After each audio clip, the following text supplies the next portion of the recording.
విఘ్నేశ్వరుని కథా ప్రారంభం.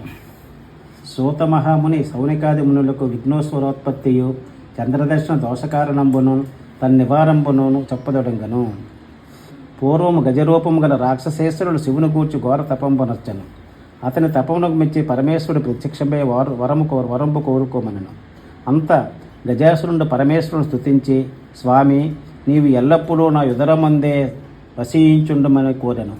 భక్త సులభుడుకు నా మహేశ్వరుండు అతని కోరిక తీర్ప గజాసురుని యుదరమందు ప్రవేశించి సుఖంబుండే.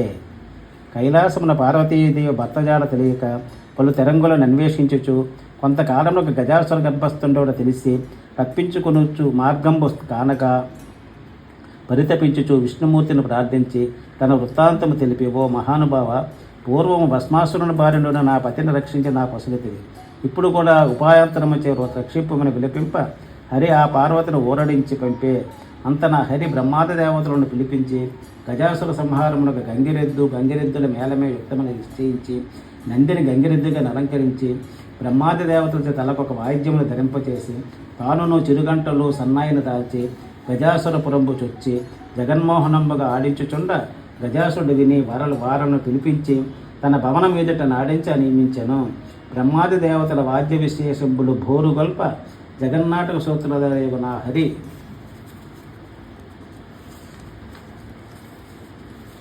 చిత్ర విచిత్రంగా గంగిరెద్దును ఆడించగా గజాసురుడు పరమానంద భరితుడే. మీకేం కావాలనో కోరుడు అసంగదినన హరి సమీపించి, ఇది శివుని వాహనముకు నంది, శివుని కనుగొట్టుకు వచ్చే కాన శివుని నొసంగమని పలికే. ఆ మాటకు గజాసురుడు నివ్వెరపడి అతడిని రాక్షసాంతకుడొక శ్రీహరిగా నిరింగి తనకు మరణమే నిశ్చయమనుకొనుచు తన గర్భస్థుండొక పరమేశ్వరుని నా శిరస్సు త్రిలోక పూజ్యముగా చేసి నా చర్మమును నీవు ధరింపవే అని ప్రార్థించి విష్ణుమూర్తికి అంగీకారం తెలుప హరి నందిని ప్రేరేపింప నందియు తన శృంగములచే గజాసురుని చీల్చి సంహరించే.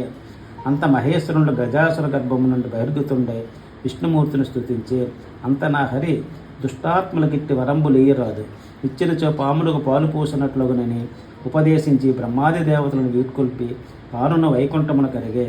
శివుడు నందినెక్కి కైలాసమునకతి వేగముగా జనియే. కైలాసమున పార్వతి భర్తరాకును దేవాదుల వలన విని ముదమంది అభ్యంగన స్నానం ఆచరించి తన శరీరము నుండి వచ్చిన నలుగు పిండితో ఒక బాలుడు చేసి ప్రాణం పొసంగి వాకిలి ద్వారమున కాపుంచే. స్నానాంతరము పార్వతి సర్వాభరణములను అలంకరించుకుని ప్రత్యాగమనమును నిరీక్షించుచుండే. అంత పరమేశ్వరుడు వచ్చి నందిని అధిరోహించి లోపలికి పోబోవ ద్వారమందున్న బాలకుడు అడ్డగింప కోపావేశుండే త్రిశూలముచే నా బాలకను కంఠంబుదునివి లోనికేగే. పార్వతీదేవి భర్తను గాంచి ఎదురేగి అర్ఘ్యపాద్యాదులు పూజించే. ఇరువురును ప్రియభాషణములు ముచ్చటించుచుండ ద్వారమందలి బాలుని ప్రసంగము వచ్చే. అంత మహేశ్వరుడు తాను అనరించిన పనికి చింతించి తాను తెచ్చిన గజాసుర శిరంపును నా బాలుని కతికించి ప్రాణం పొసంగి గజానుండని నామం పొసంగే. అతని పుత్ర ప్రేమంపున ఉమామహేశ్వరులు పెంచుకుని చుండరి. గజాననుడు తల్లిదండ్రులను పరమ భక్తితో సేవించుచుండెను. ఇతడు సులభముగా ఎక్కి తిరుగుటకు అనివింజుడిని ఒక ఎలుకను వాహనముగా చేసుకునేను. కొంతకాలములకు పార్వతీ పరమేశ్వరులకు కుమారస్వామి జన్మించే. ఇతడు మహాబలశాలి. ఇతడి వాహనం నెమలి. ఇతడు దేవతల సేనానాయకుడై ప్రఖ్యాతగాంచి ఉండెను.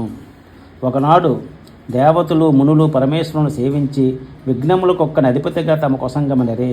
గజానునుడు మరుగుజ్జువాడు, అసమర్థుడు కాన ఆ ఆధిపత్యంపు తన కొసంగమని కుమారస్వామి తండ్రిని వేడుకొనెను.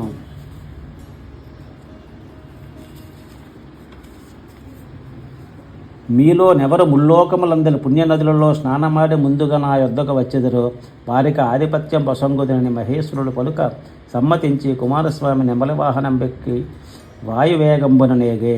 గజాననుడు ఖిన్నుడే తండ్రిని సమీపించి ప్రణమిల్లి, అయ్యా, నా అసమర్థత తామెరింగి ఇట్లా అనతీయ తగుని మీ పాదసేవకుండకు నా యందు కటాక్షముంచి తగును పోయింపు తెలిపి రక్షింపవని ప్రార్థింప మహేశ్వరుడు దయాళుడే.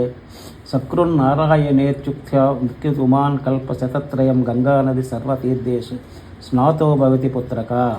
కుమార, ఒకసారి నారాయణ మంత్రము జపించిన మాత్రమున 300 కల్పములు పుణ్యనదులలో స్నానమరొచ్చిన వాళ్ళునని సక్రమంబుగా నారాయణ మంత్రం ఉపదేశింప గజానుడు అత్యంత భక్తితో నమ్మంత్రము జపించుచు కైలాసంబున నుండే.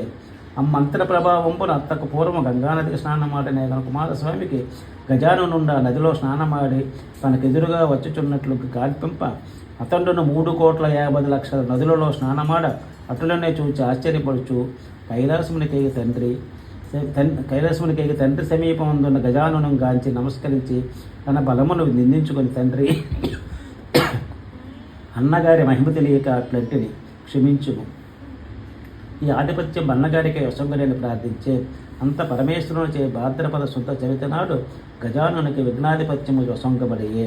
ఆనాడు సర్వదేశస్థులు విఘ్నేశ్వరుని తమ యుగము కొలది కుడుములు, అపోపములు, మున్నగు పిండి వంటలు, టెంకాయలు, పాలు, తేనె, అరటిపళ్ళు, పానకము, వడపప్పు మొదలను సమర్పించి పూజింప విఘ్నేశ్వరుడు సంతుష్టుడై కుడుములు మున్నగును కొన్ని భక్షించియు, కొన్ని వాహనము కొసంగియు, కొన్ని చేతధరించియు మందగమనంబున సూర్యాస్తమయ వేళకు కైలాసంబున కలిగి తల్లిదండ్రులకు ప్రణామము చేయబోవ కడు శ్రమనందుచుండ శివుని శ్రంబున వలె చంద్రుడు చూచి వికటంపుగా నవ్వే.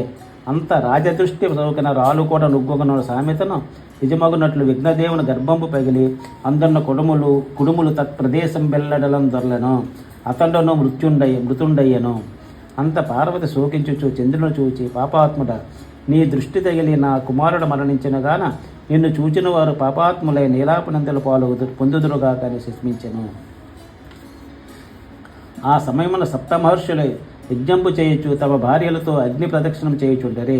అగ్నిదేవుడు ఋషిపత్రులను మోహించి శాపభయంపున అశక్తిరే క్షీణించుచుండ అయ్యది భార్య యొక్క స్వాహాదేవి గ్రహించి అరుంధతి రూపము తక్కిన ఋషిపత్రుల రూపంబులు తానే దాల్చి పతి ప్రియంబు సేయ ఋషుల దానిని కనుగొని అగ్నిదేవునితో నున్నవారు తమ భార్యలేనని శంకించి ఋషులు తమ భార్యలను విడనాడరే. పార్వతీ శాపానంతరము ఋషిపత్రులను చంద్రుని చూచుటచే వీరికిట్టి లీలాపనంద కలిగినది. దేవతలు, మునులు, ఋషిపత్రుల ఆపద పరమేష్టికిని తెల్ప ఆతండు సర్వజ్ఞునగుడిచి అగ్నిహోత్రుని భార్యే ఋషిపత్రుల రూపంబు దాల్చి వచ్చుటను తెలిపి సప్త ఋషులను సమాధానపరిచి వారితో కూడా బ్రహ్మ కైలాసమునకు ఏతించి ఉమామహేశ్వరులు సేవించి మృతుండై పడిన విఘ్నేశ్వరుని బ్రతికించిరి. అంత దేవాదులు పార్వతీదేవి, నీ వసంగన శాపంపు లోకంపులకు కీడు వాటిల్లను కాన దానిని ఉపసంహరింపమని ప్రార్థింప పార్వతి కుమారుని చేరదీసి ముద్దాడి, ఏ దినంబున విఘ్నేశ్వరుని చూచి చంద్రుడు నవ్వెనో ఆ దినంబులు చంద్రుని చూడరాదు అని శాపావసానం వసంగే. అంత బ్రహ్మాదులు సంతసించుచు తమ గృహంబులకేగి భాద్రపద చతుర్థయందు మాత్రము చంద్రుని చూడగా జాగరూకులే సుఖంభుగా నుండిరే. కొంతకాలము గడిచే.